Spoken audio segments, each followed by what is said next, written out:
ભાવનગર નકલી દારૂકાંડમાં તપાસ તેજ થઈ છે. ગાંધીનગરની નેફ્રોલોજીસ્ટ નિષ્ણાંતોની ટીમના ભાવનગરમાં ધામા. ટીમે હોસ્પિટલમાં સારવાર લઈ રહેલા 39 દર્દીઓની મુલાકાત લીધી છે.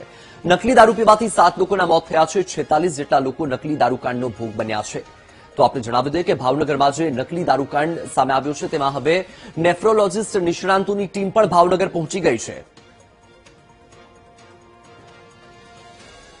અમારી પાસે જે આંકડો છે આજ સવારે 8 વાગ્યાનો, તે આંકડા મુજબ 39 લોકો અત્યારે સારવાર હેઠળ છે, જેમાંથી ઘણા બધા દર્દીઓની તબિયત સુધરતી જણાય છે અને 4 લોકો જ અત્યારે ક્રિટિકલ સિચ્યુએશનમાં છે.